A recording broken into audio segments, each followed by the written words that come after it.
Good morning, you guys. It's time for the pre-work exercise session. So I'm going to give you guys about 3 exercises that have been helping me improve my skateboarding. So keep in mind, I'm not a trainer. I'm just some guy that likes to exercise and skateboard, not in that order.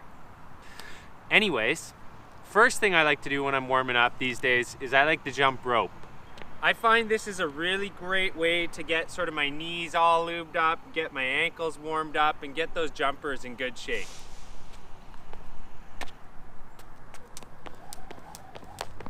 Oh, man.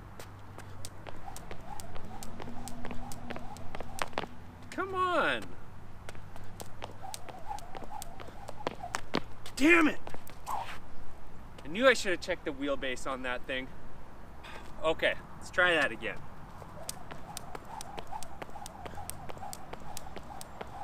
All right, so we can't just watch me do that for 2 minutes because that's gonna get pretty boring. But I like to do that for as long as I can, get nice and warmed up. But you know what?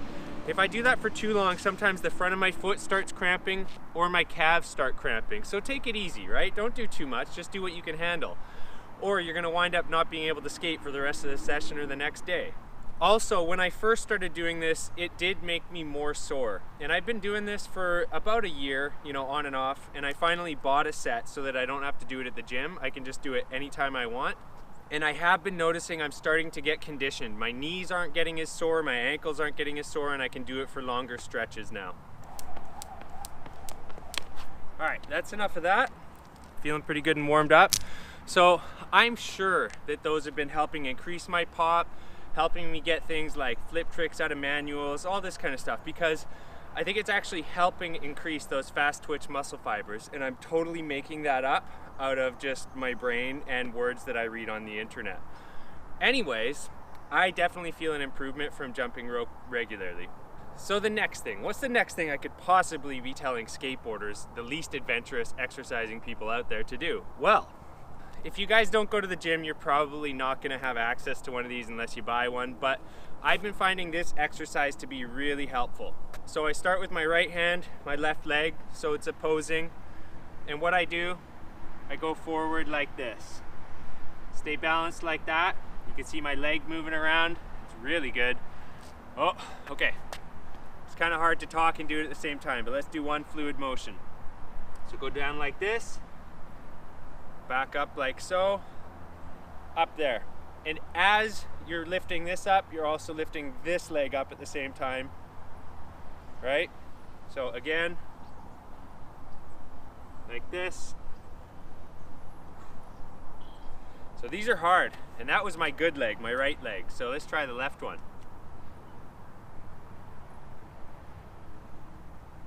So don't worry if you find these really challenging at first, because they are. And that's a good thing.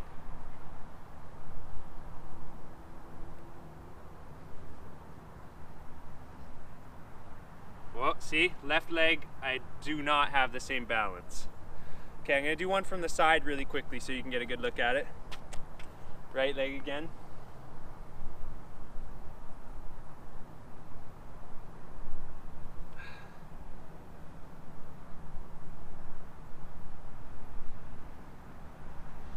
Okay, so the hardest part about that is just kind of figuring out this whole twisting thing as it goes up.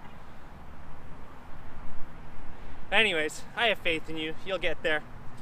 But I find this one to be really beneficial because I can feel it working, like my leg muscles all the way down. From my ankles and calves up here, and then you are gonna get a real simple arm workout too. I mean, this one's only like 12 pounds, so it's not very heavy. But you know, for the more twiggly built skateboarders, it is gonna do something. So those are challenging, and I can usually do anywhere from 5 to 10 in a row without failing, and it might take you a while to actually build those up. But again, very beneficial exercise. Okay, last but not least, before we get on to some skateboarding, I'm gonna give you a third exercise here, and like I said, we know some skateboarders can be really twiggy, and doing anything for your upper body is a really good idea because you need it when you fall all the time. So you want to have strong shoulders, you want to do something to strengthen your wrists, and you also just want to do things to strengthen your core in general to have a better time on your board. So here's another simple one. Like a push-up position, and then just touch your toe, like so.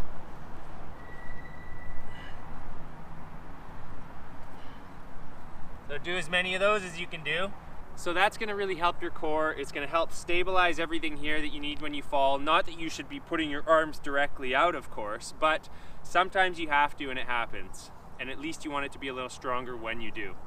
Well, now that I'm moderately warmed up, I think I'm gonna play around on some manuals a little bit before I go to work.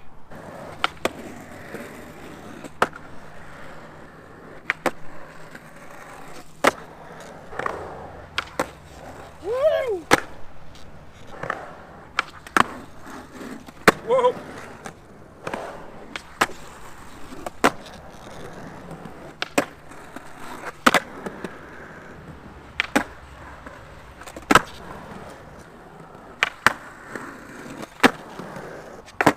All right, getting warmed up a little, and it's starting to rain, and I need to get to work.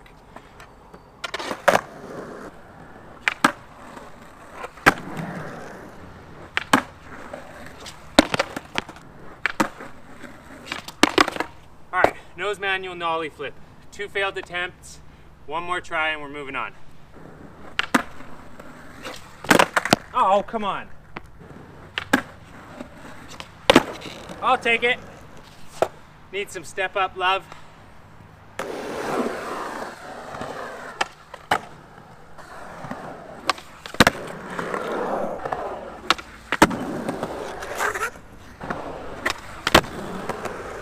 So I've been working pretty hard to try and get my 360 flips to actually 360 flips instead of like the 340 flips I keep doing. So changing lots of setups, trying lots of different things. Let's see how they're working out. Nope. Ow. Nope. There we go. Better. Better. The rain is actually settling in. I think it's time to blast a couple of tricks and take off.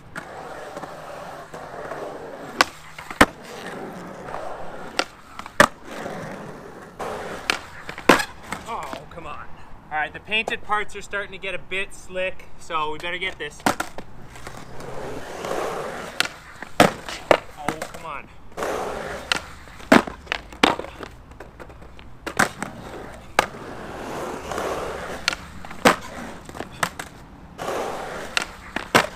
Oh. Gonna give it one last try, but I know I'm late and I should be saving the perfectionism for the workplace.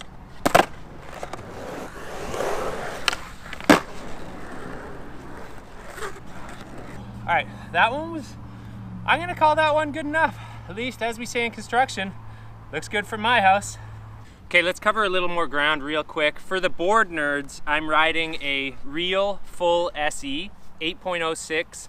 It's 31.5 inches long and it's got a 14-inch wheelbase. I'm riding it with Venture Highs. Totally unusual setup for me. Loving it though. We'll get into that in much later videos. But anyways, that was about a 35-minute session. It's taking me less and less time to get clips that I used to think I wasn't gonna be able to do anymore. So there is definitely improvement. A lot of it is from skating all the time, and a lot of it is from the extra exercises I'm doing. So a lot of you guys are asking, Ben, how do you fit all this stuff into your life? Like exercise, skateboarding, making videos, having 4 kids, working full-time. So I kind of use Arnold Schwarzenegger's philosophy. And one of the many things he said was, well, you have 18 hours in a day. And some of you would say, but Arnold, I need 7 or 8 hours sleep. And he would say, sleep faster. So I do the sleep deprivation method a little bit too. I mean, I sleep about 6 hours a night. I would love to get more. And I know some of you are saying it's gonna catch up to me, but at this stage in my life, I need those 18 hours a day to get anything done. I'm also out here skating and filming before 8 o'clock in the morning. So that's another way. I mean, you want an empty skate park, you want to get some time in, get out there and make it happen, whatever way you can. So thanks for watching. I am late for work. I hope you guys found this video useful, and may your next session be your best session yet. Thanks for watching, and if you don't subscribe, I'm gonna cry. Me too.